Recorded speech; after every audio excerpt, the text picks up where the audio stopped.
प्रधानमंत्री नरेंद्र मोदी ने नीति आयोग की प्रशासनिक परिषद की बैठक को किया संबोधित। कहा, केंद्र और राज्य सरकारों के बीच तालमेल से ही होगा विकास।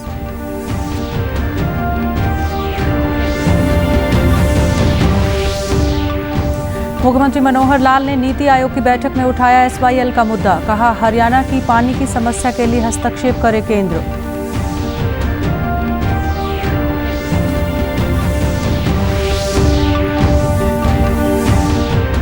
केंद्रीय मंत्री कृष्णपाल गुर्जर ने किया कृषि कानूनों का समर्थन। कहा, किसानों की आमदनी बढ़ाएंगे नए कृषि कानून।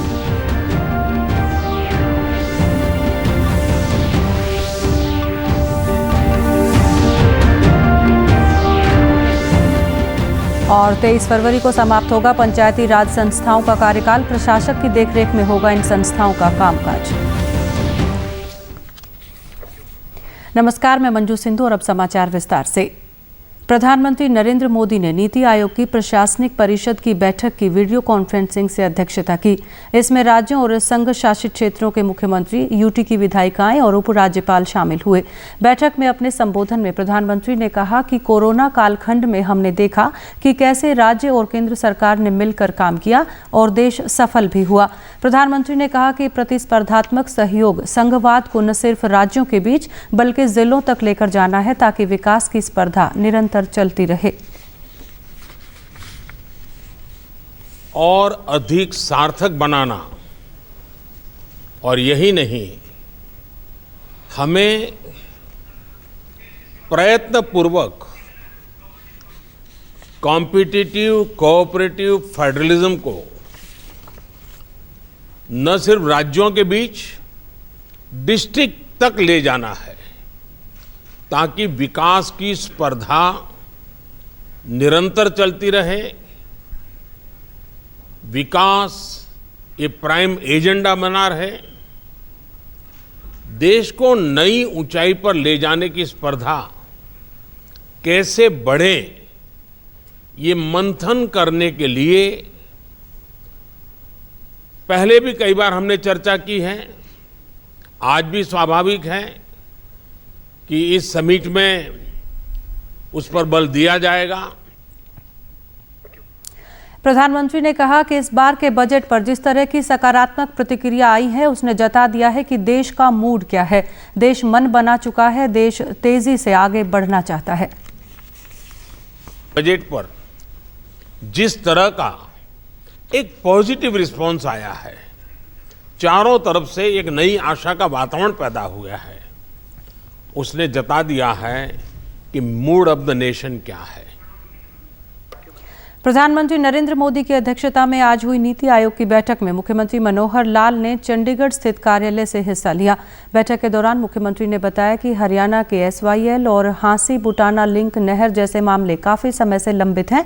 उन्होंने इन मुद्दों पर केंद्र सरकार से हस्तक्षेप करने का आग्रह किया ताकि हरियाणा के पानी की समस्या का शीघ्र हल हो सके। उन्होंने बताया कि हरियाणा में पराली के पूर्ण निस्तारण के लिए व्यापक योजना तैयार की गई है। केंद्र सरकार के पेट्रोलियम विभाग के सहयोग से 100 कंप्रेस्ड बायोगैस प्लांट स्थापित किए जाने की योजना है। इससे पराली से होने वाले प्रदूषण से छुटकारा मिलेगा। केंद्र सरकार में पेट्रोलियम विभाग से हमने बातचीत की है ताकि पराली का निस्तारण पूरे रूप से हो जाए और कंप्रेस्ड बायोगैस इसके प्लांट्स ज़्यादा लगें। 100 प्लांट्स की हमने रिक्वायरमेंट रखी है। मुझे लगता है कि इस पर सफलता मिलेगी तो पराली का जो निस्तारण है, प्रदूषण का विषय है, इसको हम समाप्त करा पाएंगे। मुख्यमंत्री ने कहा कि हरियाणा में जमीनी स्तर पर गरीब लोगों की क्षमता और आवश्यकताओं की जानकारी के लिए परिवार पहचान पत्र योजना चलाई जा रही है। संभवतः यह देश में अपनी तरह की पहली योजना है। इसके तहत अंत्योदय की भावना से गरीब परिवारों की पहचान कर उन्हें हर संभव मदद प्रदान की जाएगी। ग्रास रूट पर डिलीवरी के लिए मैंने विशेष एक कार्यक्रम शुरू किया है, वो है परिवार पहचान पत्र। अभी तक नागरिक पहचान पत्र के अलावा परिवार पहचान पत्र की नई व्यवस्था खड़ी करने के बाद परिवारों की जो क्षमता है, जो उनकी आवश्यकता है, इसकी जानकारी मिलने के बाद हम लोग जो है उसको ठीक डिलीवरी दे पाएंगे। ऐसा एक अंत्योदय की भावना से जो गरीब परिवार हैं उन तक की सारी सुविधाएं पहुँचाएंगे। केंद्रीय मंत्री कृष्णपाल गुर्जर ने एक बार फिर कृषि कानूनों का समर्थन करते हुए इन्हें किसान हितैषी बताया है। यमुनानगर में पत्रकारों से बात करते हुए कृष्णपाल गुर्जर ने कहा कि कृषि कानूनों में क्या गलत है कोई बताने को तैयार नहीं है। केंद्रीय मंत्री ने कहा कि तीनों कृषि कानून किसानों के हित में हैं और उनकी आमदनी में बढ़ोतरी करने वाले हैं। उन्होंने कहा कि आज तक किसी भी सरकार ने एमएसपी लिख कर नहीं दी, लेकिन मोदी सरकार एमएसपी को लिखित में देने को तैयार है। किसानों की मांगों के अनुसार कॉन्ट्रैक्ट खेती, पराली, मंडियां बंद नहीं होंगी, एमएसपी ऐसे ही रहेगा और इन समेत उनकी सारी बातें मान ली गई हैं, लेकिन फिर भी कुछ लोग किसानों को बरगला रहे हैं। इस देश के किसानों के भाग्य को चमकाने वाले हैं, उनको आत्मनिर्भर बनाने वाले हैं, उनको अपनी मर्जी का मालिक बनाने वाले हैं, उनकी आमदनी में बढ़ोतरी करने वाले हैं। ये किसानों के हित में है। उन्होंने कहा कि मोदी सरकार के लिए किसानों के हित सर्वोपरि थे, हैं और सर्वोपरि रहेंगे। किसानों की समझ में भी ये बात आ रही है। लेकिन इनका मकसद किसानों की समस्याओं के समाधान से नहीं है। इनका मकसद ये है कि मोदी सरकार को कैसे अस्थिर किया जाए। तो और तो उनके पास कुछ बचा नहीं है, सारी जमीन के नीचे से खिसक गई है। लोग इनको इनकी औकात बता रहे हैं, तो इसलिए सारे लोग उसी काम में लगे हुए हैं। मोदी जी सरकार के लिए किसानों के हित सर्वोपरि थे, सर्वोपरि हैं, सर्वोपरि रहेंगे। पंचायती राज संस्थाओं का कार्यकाल 23 फरवरी को समाप्त होने जा रहा है। सरकार के आदेशों के बाद अब प्रशासन ने सरपंच, पंच, पंचायत समिति और जिला परिषद सदस्यों से शक्तियां और रिकॉर्ड वापस लेने की कवायद शुरू कर दी है। उपायुक्त फतेहाबाद ने इस संबंध में आदेश जारी किए हैं।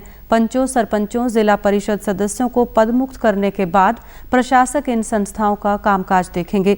उपायुक्त डॉक्टर नरहरि सिंह बांगड़ ने बताया कि सरपंचों, पंचों का कामकाज देखने को बीडीपीओ प्रशासक होंगे, जबकि पंचायत समिति के लिए एसडीएम और जिला परिषद का कामकाज देखने के लिए विभाग के सीईओ को प्रशासक के तौर पर नियुक्त किया गया है।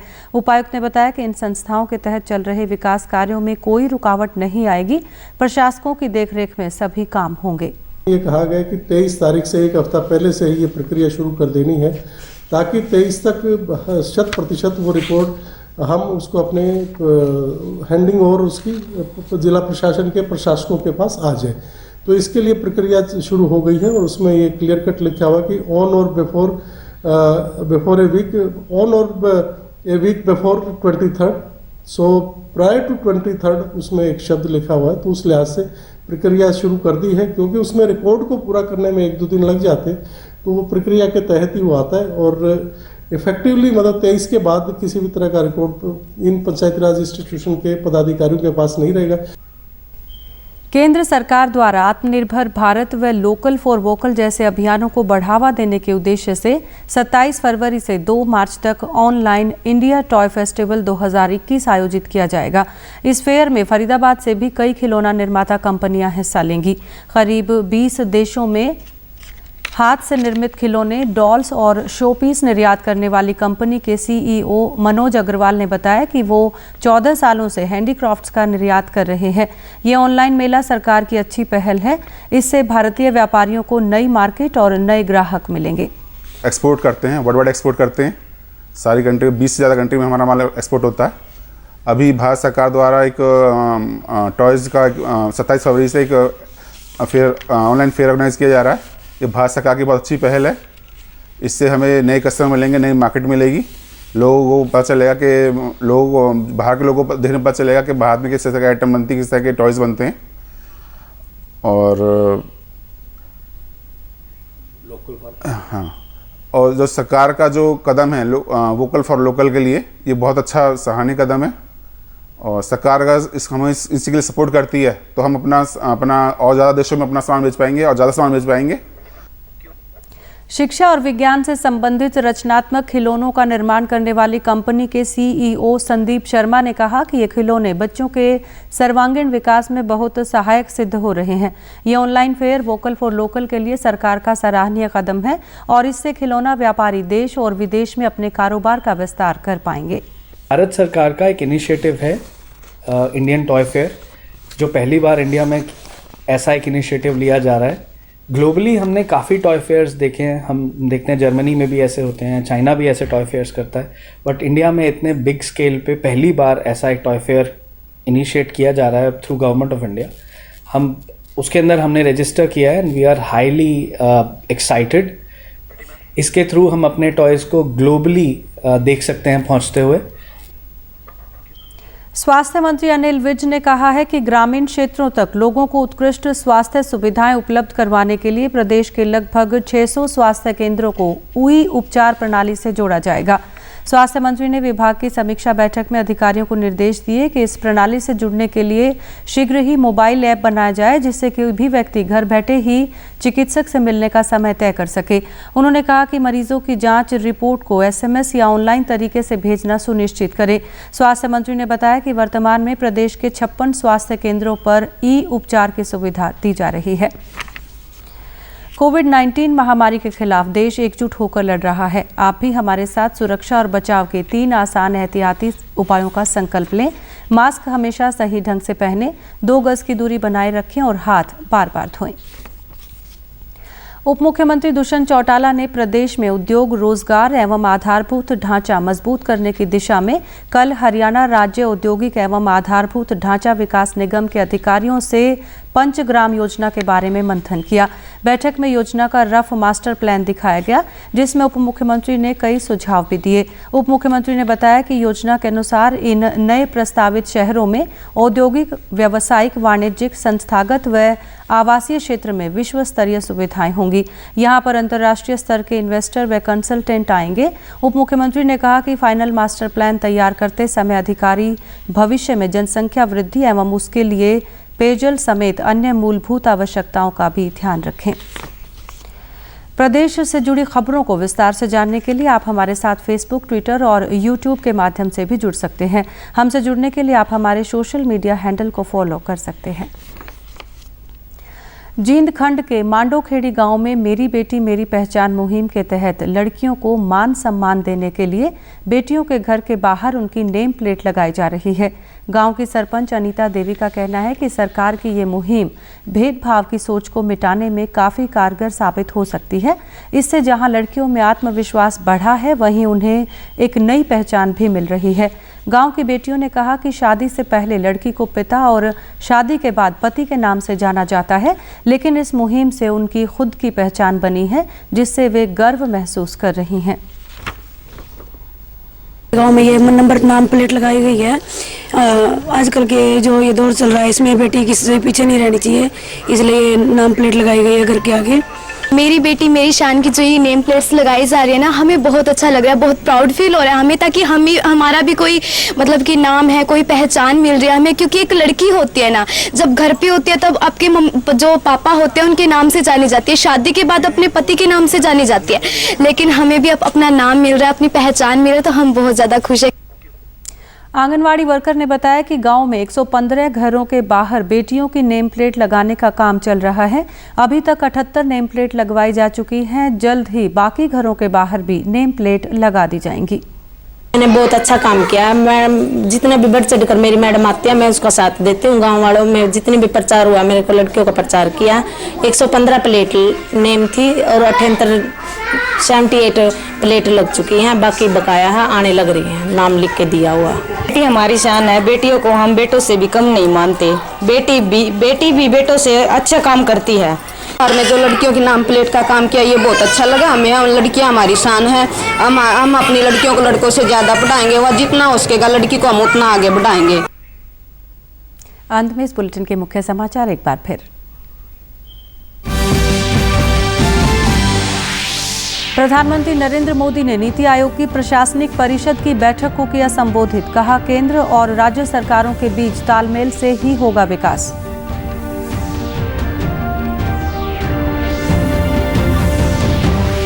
मुख्यमंत्री मनोहर लाल ने नीति आयोग की बैठक में उठाया SYL का मुद्दा। कहा, हरियाणा की पानी की समस्या के लिए हस्तक्षेप करे केंद्र।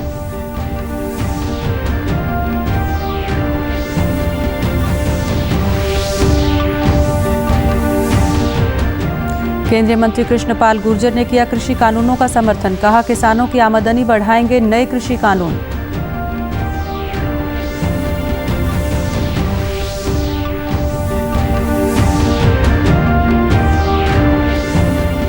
और 23 फरवरी को समाप्त होगा पंचायती राज संस्थाओं का कार्यकाल। प्रशासक की देखरेख में होगा इन संस्थाओं का कामकाज। समाचारों में आज के लिए इतना ही। नमस्कार।